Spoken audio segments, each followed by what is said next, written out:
just a thought. It's my opinion. It's just a thought. It's just a thought. Get out your feelings. It's just a thought. It's just a thought. It's my opinion.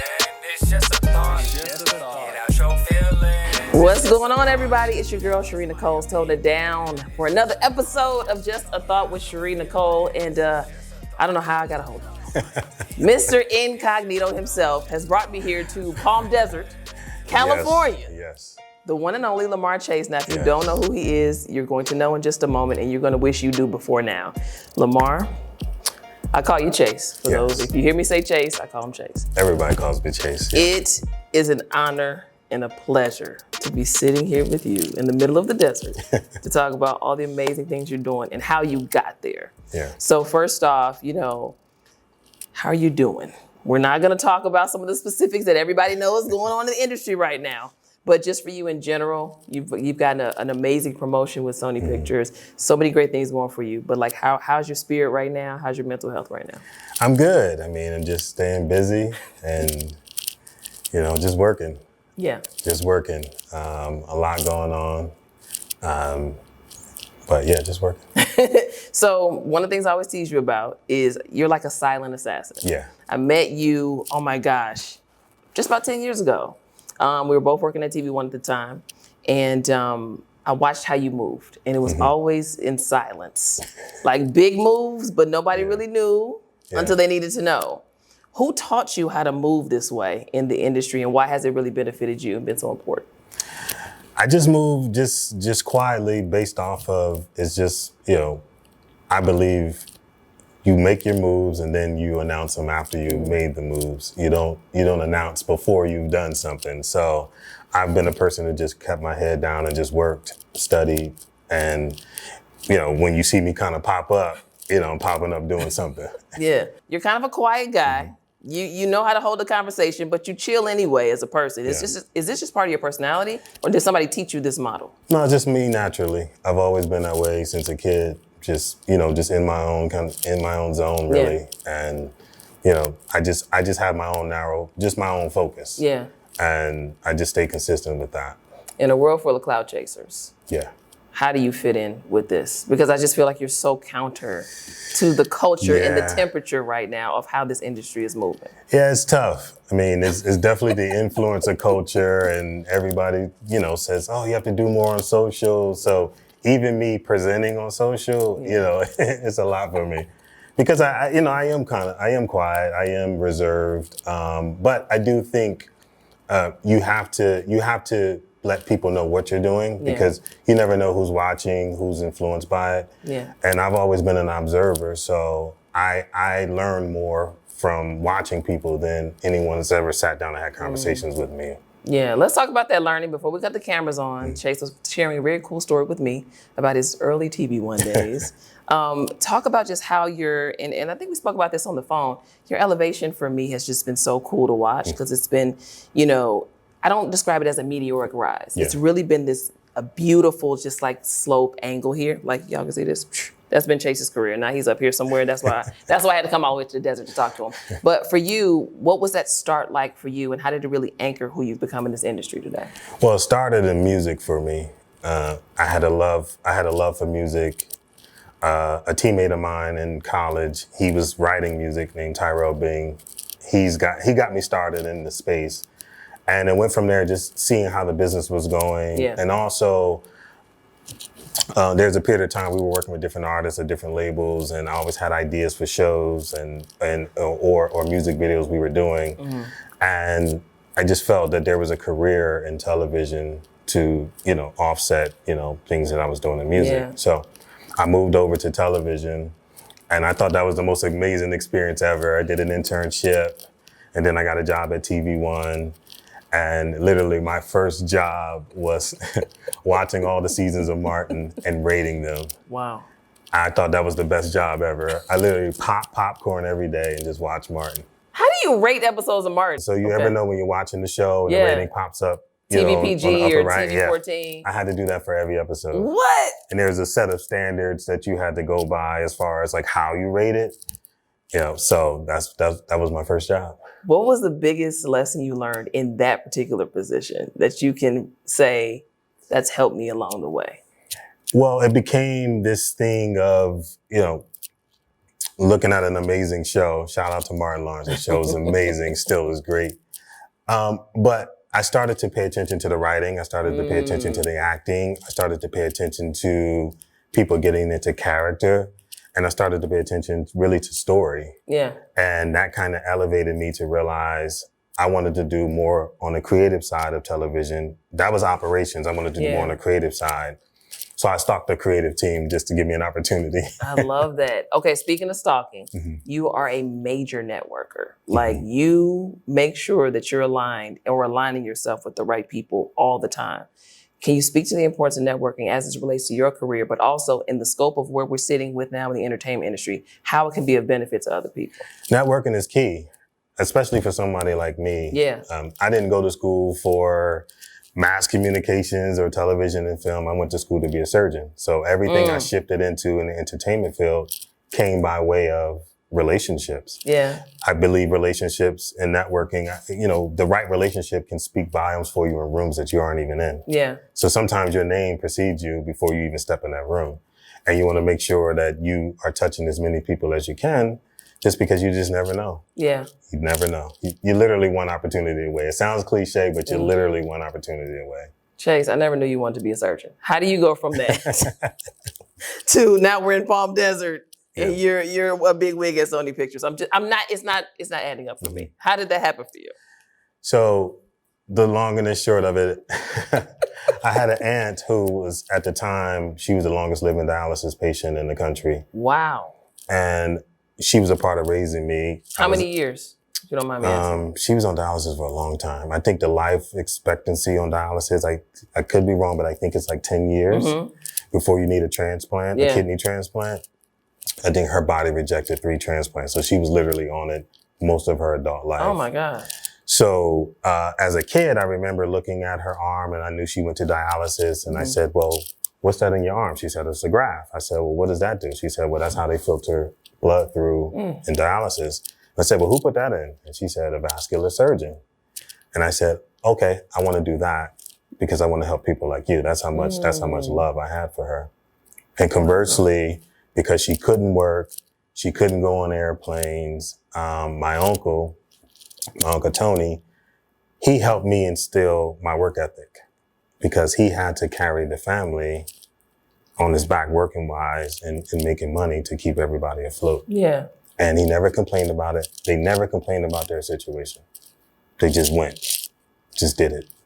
And that instilled a work ethic in me to keep going. Yeah. It's a part of why I probably just keep my head down and just go. Yeah. There's also a part of you that I would think deeply cares for people. When you talk about, wanting to move into that field because you watched your aunt go through this. I feel like that same thing kind of ruminates through your career. I remember walking through the hallways at TV1. I'm like, Chase, how do you do this? How do you do that? Yeah. You allowing me to sit in your office when I know you had a lot of work to do. Yeah. Showing me the ropes. What has the service component of what you do in this industry, how much has it meant to you?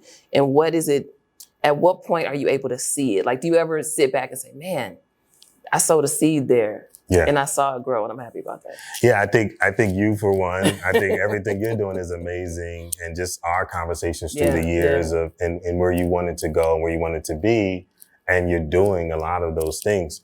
I think sometimes in this business, we can get titles and we can ascend to a certain place and forget that someone had to give us an opportunity.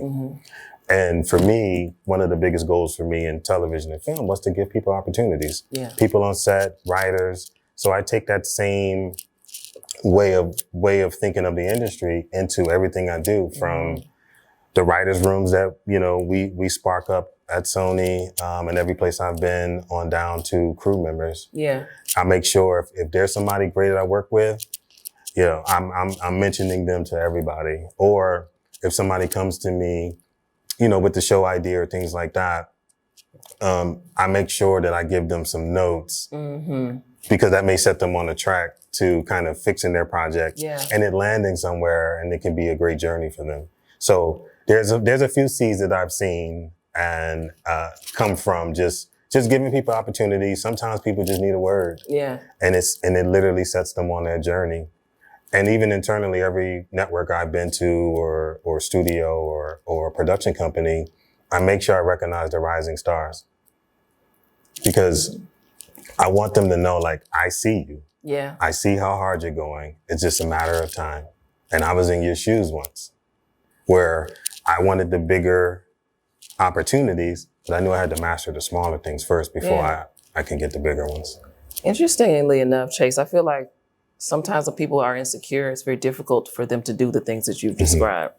Where can you say that you were rooted in your confidence? Can you pinpoint a time where you said, hey, regardless of who's doing what on either side of me, I'm confident in not only my gifting, but the path that I believe God has me on? It was my experience at TV One. I had some really great execs that I worked with when I was coming up that gave me that opportunity. We talked, off camera about like Tia Smith. Yeah. And Juba and Robin and all of those folks. I mean, I would literally go to them and say, like, can I do notes with you? Can I learn how to be creative? Can I do certain aspects? Can you teach me this? Can I sit and understand, get an understanding of budgets? Yeah. And they could have easily said, oh no, like, I'm gonna teach you how to do my job. Right, but no one ever did that. They showed me the ropes, so I make sure I pay that forward. We talked about you kind of being, in certain respects, the only you in the room. We talked about that the other week. How has it been for you navigating as a Black man? And you're young, Chase. We're not talking, you're not, no shade. This is not ageism, but you're not somebody who has been doing this for 40, 50 years. Yeah. You're a young Black male. Yeah. What has it been like for you maneuvering and wading through these waters in an industry that can be so volatile? I think it's just being you. I think sometimes being different is your superpower. No one has your experience. No one knows what it's like to be you. No one knows, certain storylines come up.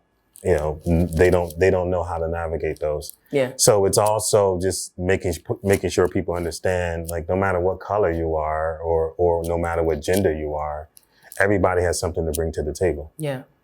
Did you have a moment where you kind of really had to make a hard decision about how you want to continue in your field? And if so, what was that like for you? Because I can imagine there might be some people watching right now that are like, yo, this sounds great.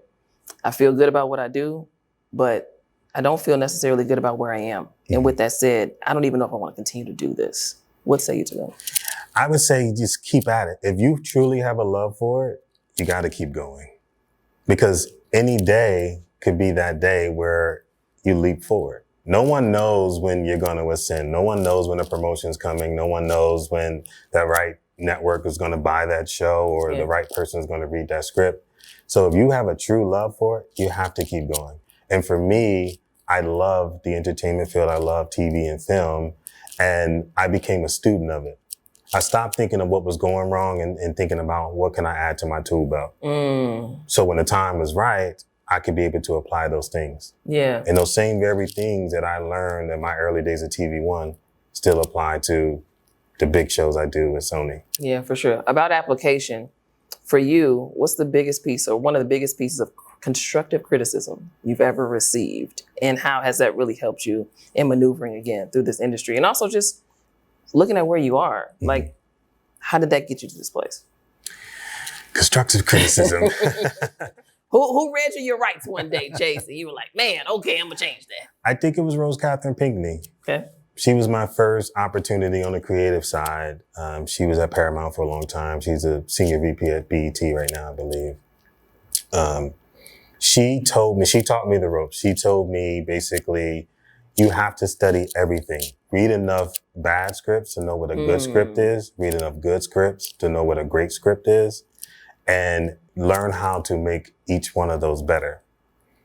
So when I look at that, and it's about staying focused. And that was a big part of what I needed to do because I felt like, and I think most people feel like, oh, I'm in this administrative position, like, let me go, let me do my thing. Yeah. But if she would have elevated me at that time, I would have fell on my face. Because everything that I learned on that desk applies to today. That's interesting.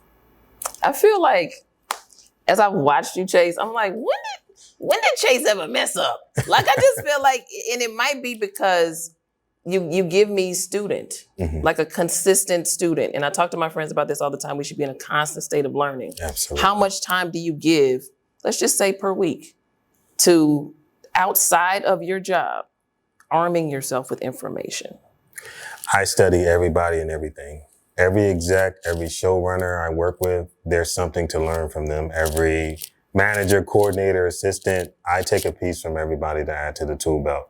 On the other side of that, one of the things I try to do every night is I learn something new every day. You take 1 hour out of each day to learn something new. That's what you owe yourself. So whether it's a book, whether I'm on YouTube, I try to learn something new. And that's what I go to bed with, feeding my brain. What's something you just learned, something new you just learned that you're really excited about? I'm all into financial literacy. Money's, y'all, let me tell y'all something. I hate bills, anything money-wise. And my mom's an accountant, and I run. I hate it. It gives me complete anxiety. You know what it is? It's and a few of my friends talk about it. You spend so much time trying to figure out how to make money, but then no one teaches you what to do when you actually made the money. Yeah. And because once you learn money is a tool, and it's how to maximize that and grow the money. Because growing the money is not about just buying stuff. It's about opportunity. It's about freedom. It's about if you decided to, go open up your laptop in Paris for 6 months, you can do that. So it's less about stuff and more about the freedom to move as you want to move. Well, I like how you're moving because you got Chase Visions. You got some merch on right now. Some merch is dope. So we got music, we got film, we got TV, apparel, all these different things.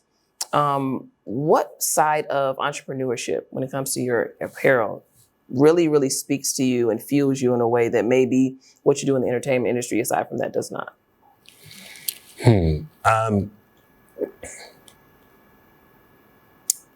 That's a good question. That's a really good question.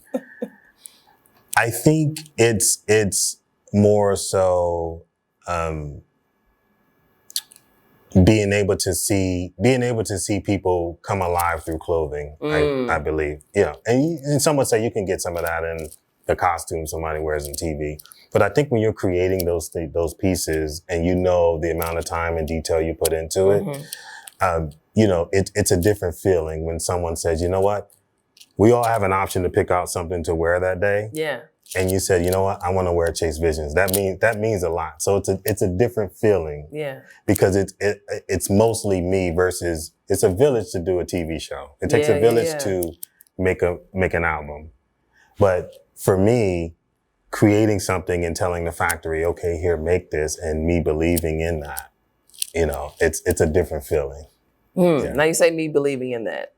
From concept to what you have on now, what is that journey like creatively for you? And do you have those moments where you're kind of even uneasy about, I'm not sure if I should put this on this jacket. I'm not sure if this goes right with this hat. Like, how does that work for you?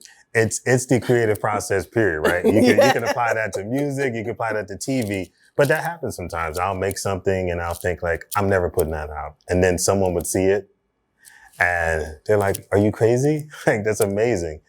So I just try to not, throw anything away. Yeah. And I try to show as many people as I can, in my circle, just to say, what do you think about this? Because you hear the stories of people. I think I saw an interview with 50 Cent recently. One of his biggest songs, he didn't really like the song. Yeah. And then people around him said, put the song out, and it became one of his biggest hits. So you just never know. That's interesting, because then my question to you, Chase, is how valuable, because I know you're collaborative anyway, but how valuable is the feedback, and at what point do you decide? Now, this could be for your clothing or just what you do as an exec, that I'm going to stand on what I want or don't want to do. Yeah. I hear you, but I'm going to have to fight for what I believe is the right decision here. It depends on the circumstance. I think sometimes you have to stick with your vision. Yeah. And because people may not see your vision. And sometimes your vision only applies in your head, that vision only came to you, and you have to introduce people to it. So it all depends, but most time I just try to go with my instincts and what I feel. And you live with the results. You know, some things, once you, you know, dealing in television and film, when you go on social media, when you look when the show airs, there's some things and decisions you made that work. Yeah. And some of the fans are like scratching their head, like, I don't get that. And you're like, that didn't work. It's the same thing in fashion. Some chances you take may work. Some, you know, they may leave on the shelf. For sure. Yeah. I want to talk about Chase Visions because it's a movement, it's a mission. Yes. It goes beyond merch. Yes. As some would call it, merch. So for you, how did you conceptualize, like that was the mantra for you? And then how do you hope that also permeates through when people experience your brand, whether it's through apparel, whether it's through, you know, what you do in the industry? When they experience Chase Visions, what do you want that to be for them? Well, the tagline for Chase Visions is pursuing your passion with imagination in whatever you do. And I just believe, you know, everybody should be dreaming. Every day you wake up, you should be pursuing a goal. It could be short term, it could be long term, you know, but what wakes you up every day to keep going? Yeah. And I want when people put on Chase Visions, not only will you feel like this is great quality, but it means something, you know, it means something. Pursuing your passion, it's like you're putting on your armor every day to go conquer that mission. That's what I want people to feel. I love that. So I don't box in as streetwear or this type of wear. It's a clothing brand. It's a luxury clothing brand. And the other side of it is, you know, I love all the legacy brands that, you know, people buy that exist, but I also wanted to be in that realm. Yeah. You know, high end luxury. So everything is precisely crafted for Chase Visions. Speaking of precisely, he might disagree, but I think Chase is a bit of a perfectionist. Yeah. And it's fine, because I am too. But how do you toe the line between perfectionism and the praise that comes on the other side of what you do? A lot of people are like, way to go. I love what you're doing. Some people are just trying to just get a hold of you because of who you are and what you do. Yeah. So how do you toe that line between perfectionism and praise? I think when milestones happen, I may live in it for that day, and then I'm off Just of the it. day? Just the day. Chase. Just a day. Being a student, you always feel like you're just scratching the surface. Yeah. I have this mindset that I haven't done enough, and there's more to do. So I don't really revel in accolades or things like that. I just have to keep going. And maybe one day as I get older, I'll look back and I'll say, you know, oh, that was great that I did that. Oh, that was. And some people will say, like, you should live in it. You should honor your small wins to get to the big win. But I'm always chasing that big win. I guess that's what does the big my win name. look like for you? Like, if you could conceptualize that? Yeah. What does that look like for you? Success for me is the many opportunities I can give to people. And one of my business goals is to be, I want to have a venture firm at some point in my life. There's a kid somewhere with a bow tie business that needs to understand how to put together a business plan, needs some capital to get started. I want to be that firm that does that. Or some great tech idea. I just love visionaries. That's why everything around me is centered around Chase Visions, visionaries, just visionaries, because I'm just big on dreaming. Even my first company at 21, when I was music engineering, was Chasing My Dreams recording. Wow. So Meek Mill had it before Dream Chasers. Come on then, give this man his credit. Chase, what's fascinating about you is I wonder, what does enjoyment of life look like for somebody who is on this quest to not only be excellent in their own regard, but to then provide that for other people and service them in a way where they can also be excellent? Like, what does enjoyment of life look like for Chase? Enjoyment of life is family. I'm a big family person. I love being around my family. I was just talking to my parents yesterday. Say, you guys are coming out for Christmas, right? You know, but I'm just big on that. And I'm just big on, you know, just setting an example. Where I come from in the Philly area, specifically Chester, Pennsylvania, you don't have many opportunities to see people doing big things. And if I can be an example for anybody coming up, just to say, you don't have to rap, you don't have to hoop. I can go be an exec. I can go do these things. I can be a designer. I can be a writer. I can be a creative and have just as much success as the ball player or the rapper. And that means a lot. How has just being a father and being a husband really shaped your evolution? Like, what can you say about how you've grown as a man previous that to now? I think coming up for me, it was just all about me, right? You get out of school, you're trying to, you're getting your hustle on. Yeah. You're moving around doing music and television. All I had to do was depend on me. Yeah. And take care of me. I think when you get married and you have a wife and you have kids, your focus just goes to the moon. Like, I don't even know where that threshold is at this point, because you're staring, at everyone and saying, I have to make the right decisions to keep the family afloat. I have to be the example, and I have to teach them everything that I didn't learn as a kid, because I think each generation has to pass on something else that they didn't have before. When you look at, Black people, period, as far as making money, I mean, what has been 60 years, you can truly have the freedom to move around and truly make money how you want to.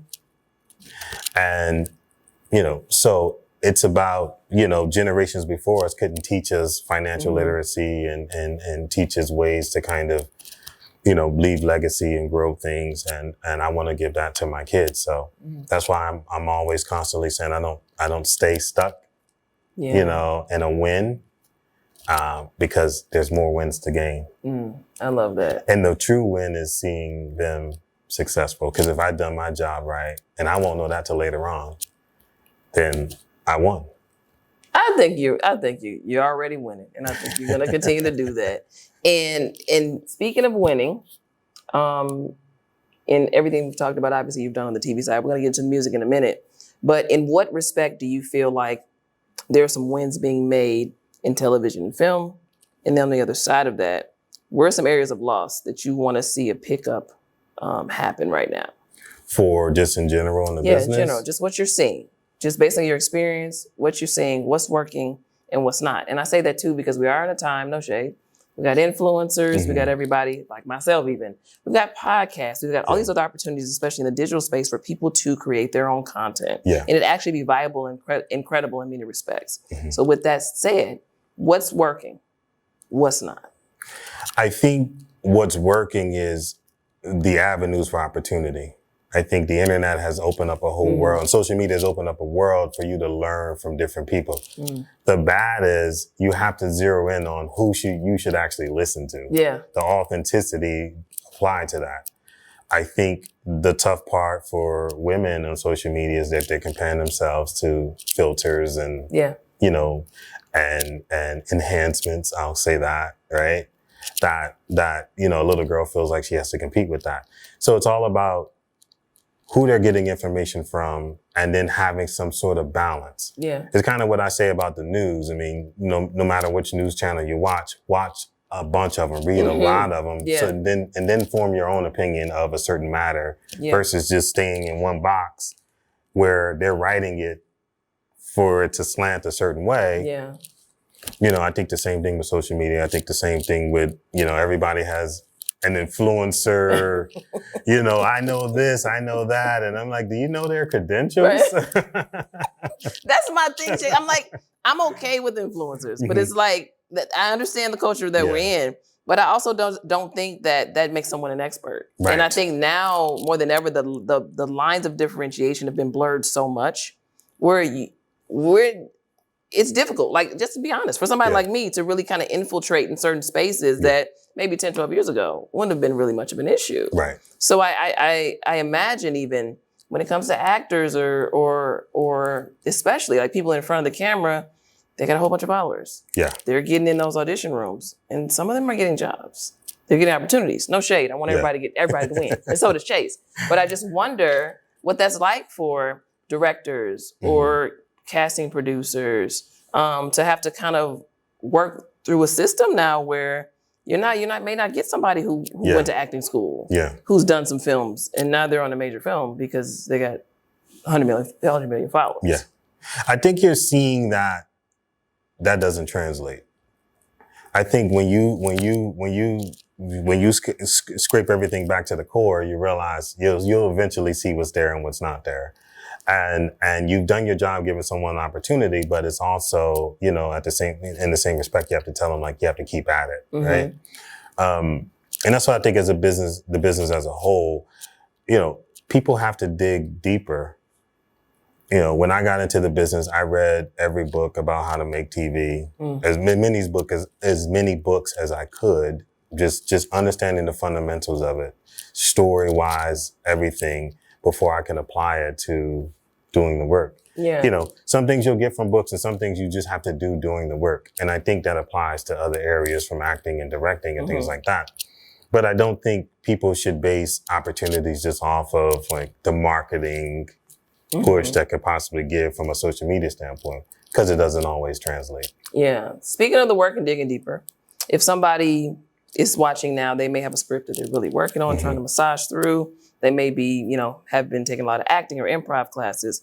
What do they need to keep in mind if they're trying to make an impression or get something through to someone like yourself? What are you looking for, especially in this particular time and season that we're in?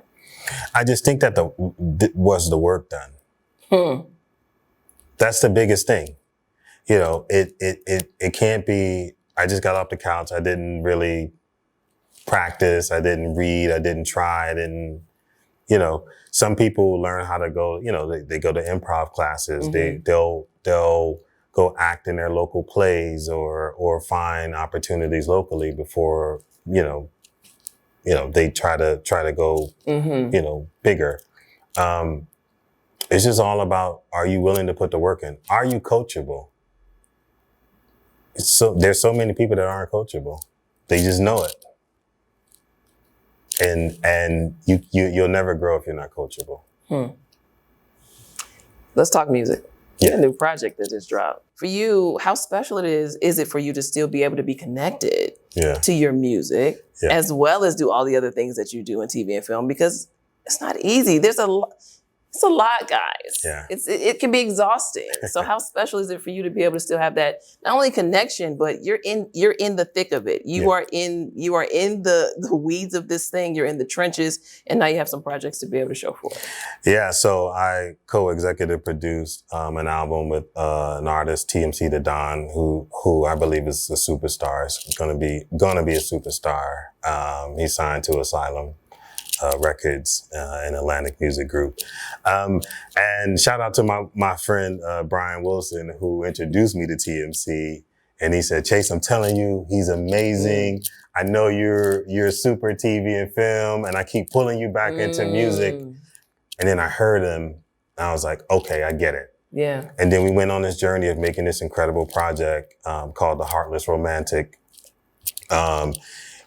TMC's from Baltimore. He's a melodic hip hop artist that I feel like he's carved a lane for himself that could be impactful in this business. And it was fun working on that project. And, we've been getting great feedback from it. So I'm excited that the fans are loving it. And that's just the start.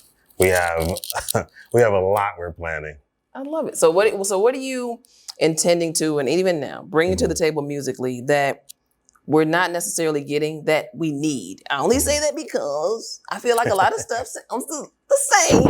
I'm a little frustrated and flustered by that. Yeah. So how are you guys kind of infiltrating the system that we're currently in and offering us a different vibe, a different feel, a different sound? I think it's just the sound. It's the way he approaches his melodies. It's the way he approaches his ad libs and backgrounds. You don't really get that consistently on hip hop songs, where it's layered vocals on those from the actual artist. And some songs are singing, some songs are some would say, well, you get a lot of that from Drake, as well. But TMC just has a different way and approach to it that's kind of indescribable. You hear it when you listen to him. Yeah. And I think music goes to ebbs and flows. Mm-hmm. I think every so often you get everything that sounds like this, West Coast at one point, everything sounded like that, or New York, everything sounded like that, or Midwest, everything sounded a certain way. So I think I think hip hop as a genre is just so big, that it there's no one box you can put all these artists in. You know, there's some people that, you know, that gravitate towards today's music. There's some people that prefer lyricists, you know, and then there's some people that prefer more melody driven or kind of like that R&B hip hop mix. And, you know, but it's enough for everybody. I'll tell you a quick story. I remember, when I was working with Mona Scott and we were planning the VH1 Hip Hop Honors with MTV, and they wanted to highlight the 90s hip hop. And the first thing we were thinking is, how are you going to do that on a 2-hour show? Yeah. Just that span? Yeah, I'm a 90s girl, y'all. I'm not even going to hold you. 90s and the early 2000s. It's a sweet spot for me. That span was huge, you know, from West Coast to De La's to the, you know, you had the Midwest, you had New Orleans, you had Jay-Z, Biggie, you had Bone, you had Eminem at the end, 50.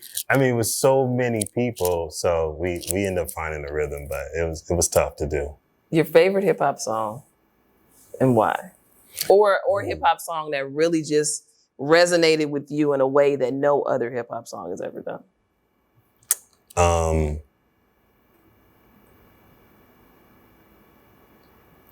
Wow, that's a tough one. I would say, I would say Song Cry by Jay-Z. Okay. And the reason why I would say that is because I'm more of a reserved person. You don't get much emotion out of me. If I'm a cry, it would be through a song. Through me explaining my story and my pain through it. Or something that I may have messed up on, you know, or something that deep, you know, that reminded me, like, you know, we're all kind of deeply flawed in some ways. Yeah. I would share it through a song. So I would say Jay-Z Song Cry. I love that. Yeah. How much do you write? And I only ask, I know you're a student, I know you read, I know you study. How much with that in mind? Do you write or journal and say, yo, this was my day to day, or I need to get this out of my heart and my head and get it to paper? Like, do you have a process like that? I do voice notes. Really? I do voice notes because you can save them and you can give them to someone to write a story, or they could be used for something later on in life. Who knows? My daughter may decide, like, oh, you know, I want to tell my daddy's journey. So voice notes are great because you can save them in the cloud. Do you listen back to your own voice notes No. to give yourself? You don't? No. I just share real time in the moment, and I just keep it moving. And you put them in the cloud. Just put them in the cloud. And at some point, somebody's going to find the cloud. Somebody's going to go in the cloud and hear. And you got a whole autobiography sitting right there. Got a whole autobiography. How long have you been doing that? Just a couple of years. Dude. Because I'm not a person that outwardly shares. Yeah. I don't even do that really on social media either. You know, I'm just not an expressive person that way. So that's my way of being expressive, is sharing it. Were you shy as a kid, or this is just, because you don't give me shy. No. You don't. You give me intentional. Yeah. But you don't give me shy.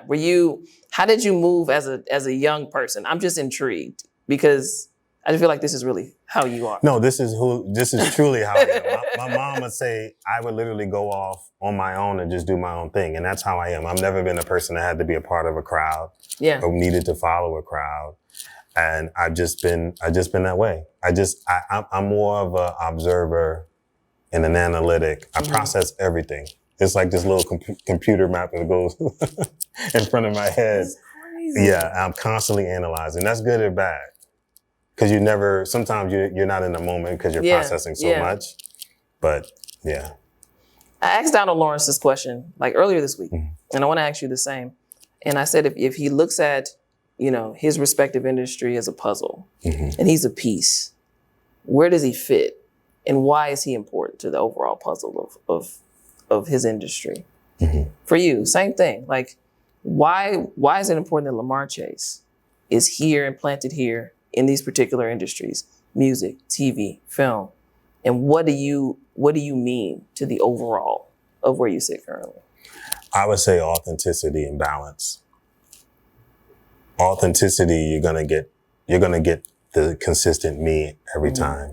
The balance is my temperament will remind you that just be you, just be, making TV and film. We're not doing open heart surgery. But it feels like it sometimes. Sometimes it does feel like it, but the balance in my temperament is I always use basketball terms, right? When I think of production, production. Something happens on every show. Yes. Facts. And the first thing we have to learn is you have to pivot. Absolutely. First basketball piece outside of dribbling that they teach you is how to pivot. If you're up in arms, if you always hear every time or you're shouting, you lose the ability to think through and pivot. Okay, this thing happened, so how do we get to next step? And I apply that to everything, even how I treat people. I think sometimes in this business, people forget their start. You didn't wake up with a hit show. You didn't wake up with a #1 album. You didn't wake up with fans, singing your praises and trophies and accolades. So why the change? You didn't wake up, saying like, I only want a yellow M&Ms on my rider. So in balance, it's all right. Like, treat people because we've always heard this in the industry. Your rise up, at a certain point, it starts to be this. Yes. And I remember everybody when I was here who was rocking with me and believed in me and wanted me to grow and who didn't. And that's the same thing with everybody else. So that's why I champion opportunity. I champion rising stars, because those tables turn. They do. And they can turn fast. They can turn fast. Just as fast as you climb, you can fall even quicker. Absolutely. You talked about pivoting. And I want to know, what does pressure feel like to you, for you, and how do you move through that? Because oftentimes when there is a pivot in place, or we have to make one, there's typically some type of pressure that we're kind of under. I feel like, and we've talked about this a little bit, or alluded to it, you move just through things in a way with a sense of calm. Yeah. Doesn't mean that inwardly you might not be having a tussle or processing or whatever. So what is pressure, what does that feel like for you? Pressure for me is kind of indirect because my temperament is always at a certain place and I'm always trying to think through things. But I think there's an indirect pressure to what we do in the business. You have that pressure of, did the show rate well? We're spending, it's millions of dollars that go into content. Yeah. Are you helping to make the right decisions to protect, that investment from the network or the studio? Yeah. So there is an indirect pressure that comes with that. But I think the way you kind of reset yourself every day, you have to leave it. You have to, at some point in the day, whether it's 6 p.m., 7 p.m., you have to leave it all alone. And you have to feed yourself other things so you can balance yourself out. Now, when I have days or weeks that I'm feeling a ton of pressure, I tend to go to the basketball court and just shoot. Yeah. Just shoot for hours, just some foul shots to shoot around. And I think through, and the bouncing of the ball is kind of soothing for me. Yeah. And I find my way back. Somebody asked me this question a few weeks back, and I thought it'd be interesting to ask you, as far as basketball and your sports background, how has that been of service to you and helped anchor you in your ascension in your respective industries? Leadership. Because I feel like athletes, we're just wired a little different. It's all right. You are. Your competitive nature keeps you driving. Yeah. I was a point in the two. So just that leadership. Yeah. And I think, when players are in pressure situations, they look to the captains and they look and see what the coach is doing. Yeah.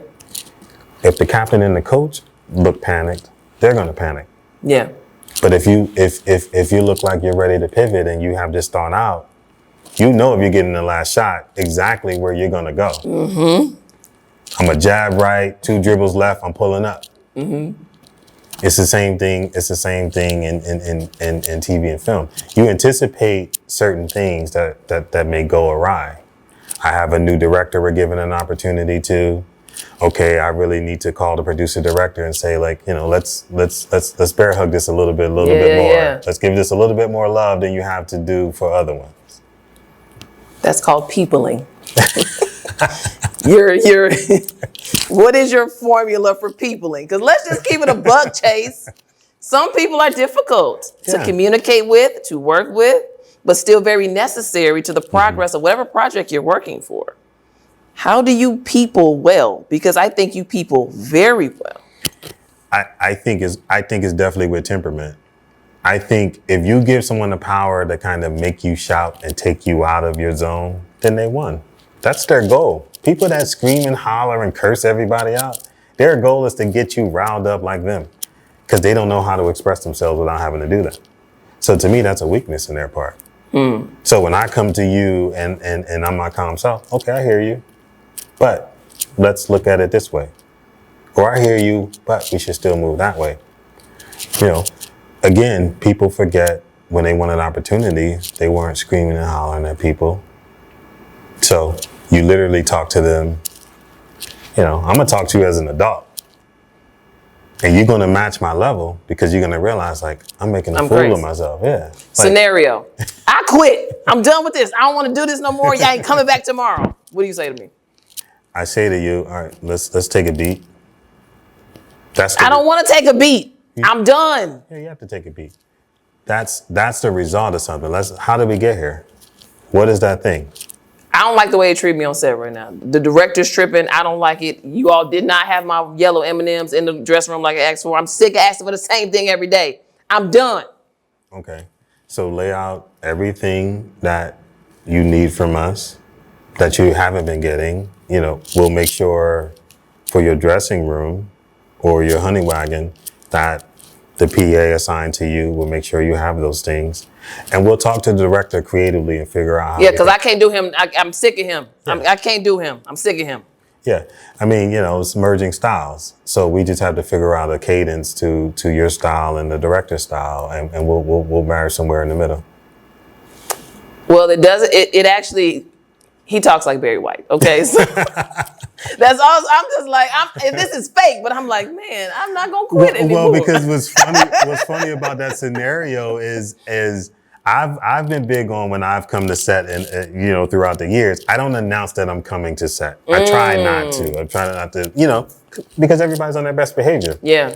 But when people know you're on set, you get all the problems. Hey, so you know, by the way, this thing is happening and that's happening and this person's doing this and that person's doing that. You literally get the whole rush of information as soon as you get there. And again, you just have to pick and choose what's really just naturally just a group of people coming together and you kind of working out kinks versus like, oh yeah, that's a potential issue. Yeah. Yeah.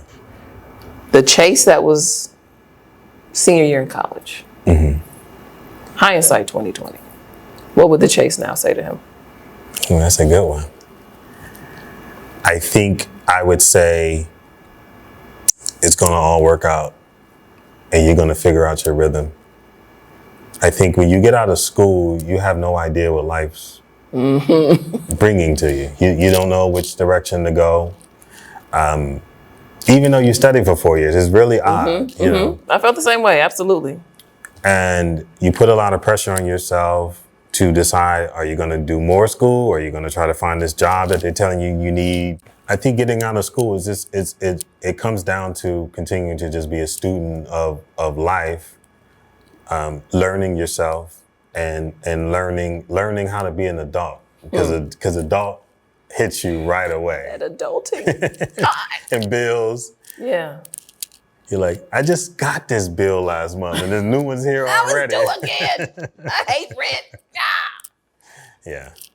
Well, I've learned a lot from you over these last 10 years. Yeah. Whether it be in person or from afar. And I'm grateful to you for that. And Chase is not cap. I will call him. He always, I don't know how you do it. He answers or he returns the call. And he invests real time in people. And I remember one time we had a conversation on the phone and you called me. Yeah. And you said, Shari, I'm just checking in. And you were like, sometimes I just go through my phone. Who haven't I spoke with? Who do I want to maintain connection with in some way? And I'm just checking in. I will never forget that. And so I'm grateful that I can be here today with you and be in the desert and have this conversation. And I just appreciate your authenticity and your excellence. You are just setting such a high bar, but it's a bar of excellence that I think we all need to see more of. So thank you. I appreciate you. And I appreciate wish you as all well. the best. Thank you. It's just a thought. It's just a thought. Just my opinion. It's just a thought. It's just a thought. Get out your feelings. It's just a thought.